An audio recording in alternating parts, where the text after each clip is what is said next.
ऐसा क्या हुआ होगा महाभारत के युद्ध में जब श्री कृष्ण ने हनुमान जी के क्रोध को किया था शांत। ये जानने के लिए वीडियो अंत तक जरूर देखें। नमस्कार, आप देखना शुरू कर चुके हैं मिस्टीरियस टेल्स। महाभारत के युद्ध में अर्जुन के रथ पर बैठे हनुमान जी कभी कभी खड़े होकर कौरवों की सेना की ओर घूर कर देखते तो उस समय कौरवों की सेना तूफान की गति से युद्ध भूमि को छोड़कर भाग जाती। हनुमान जी की दृष्टि का सामना करने का साहस किसी में नहीं था। उस दिन भी ऐसा हुआ जब कर्ण और अर्जुन के बीच युद्ध चल रहा था। कर्ण अर्जुन पर अत्यंत भयंकर बाणों की वर्षा किए जा रहे थे। उनके बाणों की वर्षा से श्री कृष्ण को भी बाण लगते गए, अतः उनके बाण से श्री कृष्ण का कवच कटकर गिर पड़ा और उनके सुकुमार अंग पर बाण लगने लगे। रथ की छत पर बैठे पवन पुत्र एक टक नीचे अपने इन आराध्य की तरफ देख रहे थे।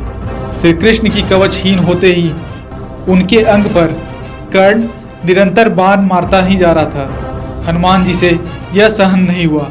अचानक वे उग्रतर गर्जना करके दोनों हाथ उठाकर कर्ण को मार देने के लिए उठ खड़े हुए। हनुमान जी की भयंकर गर्जना से ऐसा लगा मानो ब्रह्मांड फट गया हो।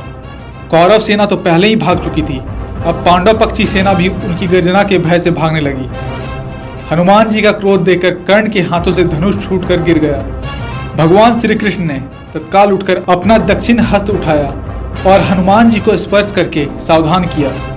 रुको, तुम्हारा क्रोध करने का समय नहीं है। श्री कृष्ण के स्पर्श से हनुमान जी रुक तो गए, किंतु उनकी पूंछ खड़ी होकर आकाश में हिल रही थी। उनके दोनों हाथों की मुठ्ठियां बंद थी।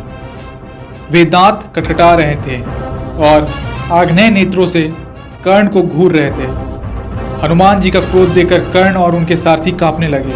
हनुमान जी का क्रोध शांत ना होते देखकर श्री कृष्ण ने कड़े स्वर में कहा, हनुमान, मेरी ओर देखो।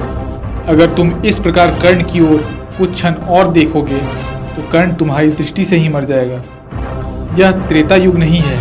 तुम्हारे पराक्रम को तो दूर, तुम्हारे तेज को भी कोई यहाँ नहीं सह सकता। तुमको मैंने इस युद्ध में शांत रहकर बैठने को कहा है। फिर हनुमान जी ने अपने आराध्य देव की ओर देखा और शांत होकर बैठ गए।